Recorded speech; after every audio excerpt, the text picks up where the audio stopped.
Hey guys, Arleesha here and welcome to another video. I've got a new limited palette experiment to share with you all, and this time instead of focusing on 2 or 3 specific colors, I'm instead going to be specifically focusing on not using a yellow. Now, to be honest, when it comes to limiting my palettes in terms of excluding particular colors, yellow is my favorite color to leave out. It's not that I don't love yellow or that I don't enjoy using it, especially my White Nights Naples yellow, which I've talked about before as being, my go-to yellow in most cases. I just think it's such a powerful color to leave out because it still leaves so much room for moody color mixes and things that can feel really emotional while still having a lot of range in value and shifts of hue. So what I'm working with today is 2 reds, 2 blues, and a brown.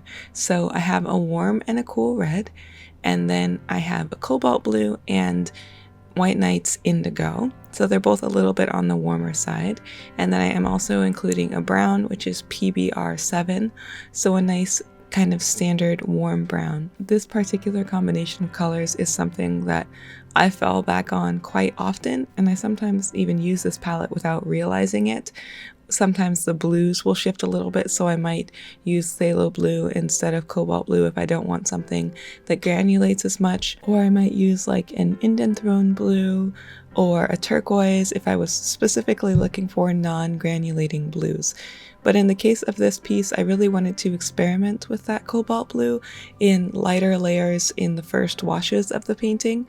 I really like how slightly cooler blues like cerulean blue, I love how those mix with browns. I think that they provide such soft, misty, neutral colors. So I think I actually did use a bit of the cerulean blue in the White Night set as well. This particular brand of that color gets a little gummy and it doesn't have a very high tinting strength, but I like to use it quite a bit.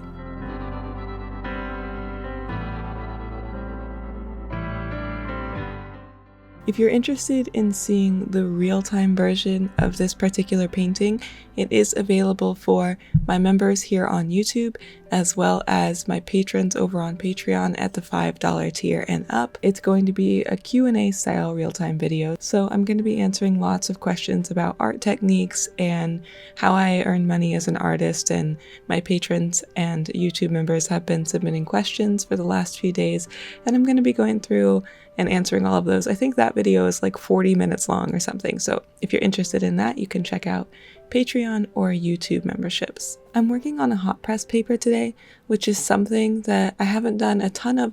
For whatever reason, I've been really into cold press paper lately, which is great. I love I love that feeling of swinging back and forth between paper types because they give you such different results. And now I'm kind of swinging back into hot press paper, which is always my favorite. I do like to change it up sometimes, but it feels like coming home when I switch back over to hot press. I love the smoothness, and I love how colors lay and how brush strokes are so visible and the way that colors layer on top of one another. I think this is the Paul Rubens hot press paper. It's really nice. It's on a nice little block. And the first thing I did was wet the entire area of the face, the portrait, and then went in with some of that cobalt blue mixed in with a little bit of the warm red, I believe, that cadmium red light, and I mixed those together and just went in with some really light layers, and it gives an underlying sense of texture that just kind of follows through the entire piece. I've really been specifically loving the mix of a granulating blue with a little bit of a warm red, and it makes the color so cloudy and it desaturates it a bit, and then if you add in just a tiny hint of brown, you can get such soft, beautiful, floating, ethereal colors, which I've been enjoying so much lately. With the idea of specifically leaving out yellow, I feel like when I finish a piece and I'm not satisfied with the colors, 9 times out of 10, it's because I used too much yellow. So I don't usually use yellow straight out of the pan or anything like that on paintings. I always mix it in with my reds or, mix it to get warmer browns and peachy colors and too much warmth in my paintings for me. I can look at it and go, man, I wish I hadn't used so much yellow. Like when I'm unhappy with the colors, that's usually why. It's kind of crazy. So specifically omitting the red, I don't know, the colors feel a bit more calm and the atmosphere just gets a little bit more thoughtful. I don't know, it's kind of hard to describe, but when that's what I'm going for, I find that leaving out yellow is the quickest way to get there. And even when I do use my yellows, I like it to be very specific and very intentional. So just a little bit of warmth on the bridge of the nose or around the inside of the eye, just tiny little bits of warmth. I think that a yellow can be really helpful for that. And even then, I like to stick to my Naples yellow, which I think the White Nights one is actually a mix of like 4 pigments.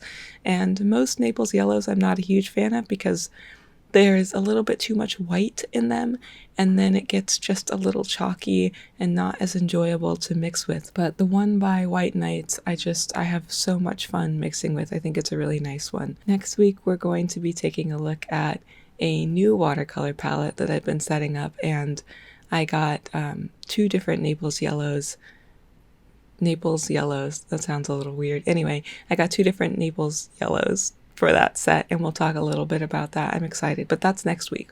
Right now, we are focusing on this. I often get asked if I use reference images when I paint, and I basically always use reference images.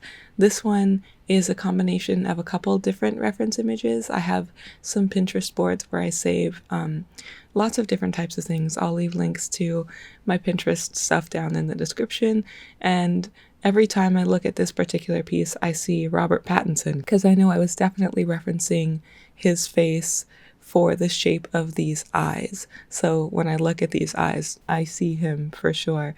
And I like to combine reference images when I can. So I might use one image for the angle of the head and something else for the lighting and values, something else for the shape of specific features or the way the head, neck, and shoulders sit proportionally to one another or the direction that everything is facing. And I tend to favor particular bone structures in faces. So when I'm putting together a collection of reference images for a particular piece, I try to find faces with similar bone structures in a lot of cases so that I can mesh things together and have a combination of things that I think works well together. So you can always tell on Pinterest when I'm looking for something specific because there will just be like a group of pins like in order together that are all similar sorts of face types, and like, oh look, here's a lot of Asian faces, and oh, here's a lot of like this particular nose shape or this particular mouth shape, and you can tell when I'm looking for something specific because I tend to pin a lot of similar things at once.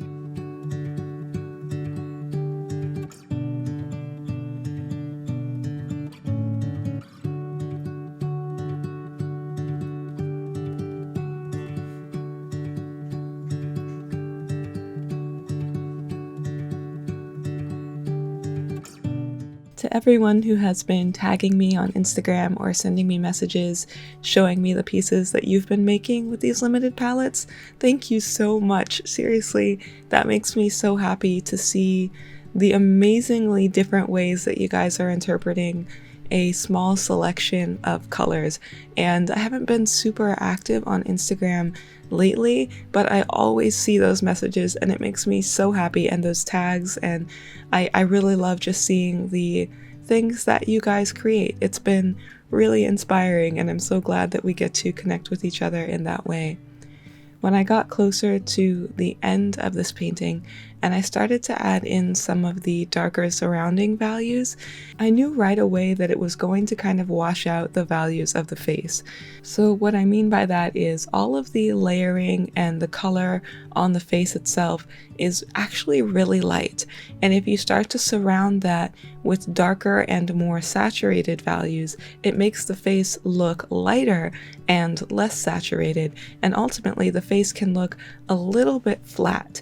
So in this case, I think that he looks a little bit more ghostly, and in this instance, I'm okay with that. I knew that I could have gone in and added more layers to his face and really redefined the structure of the jaw and the mouth and the nose and brought those forward a bit more. But while I was working on this piece, I wanted there to be the most variation in texture and in value around the eyes. So I didn't actually do much going back into this piece to develop it a bit more. It was a really, really fun experiment. My original intention was that this was just going to be the real-time video for Patreon and YouTube members, but then as I was working on it and as I was editing the video, I realized that I didn't use any yellow, and I thought it could be really fun to share with you guys as a limited palette experiment. It's getting cold, 'cause I don't have you, I don't have us, at least not anymore.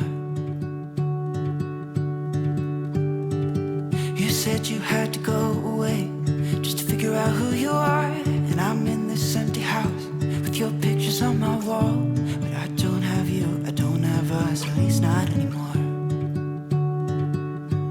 Now I'm just waiting for love, waiting for love. Try to forget about you makes me restless. Waiting for love, waiting for love. I don't know what else I can do, it's hopeless too.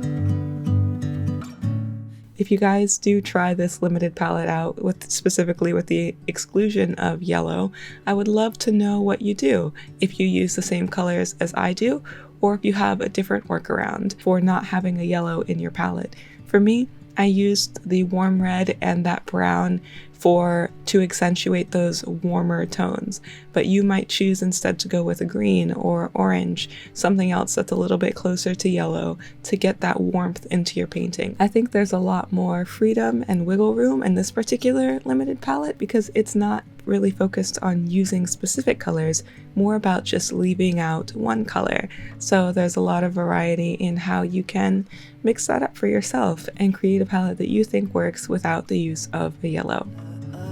I don't know what else I can do, it's hopeless to be holding on to you.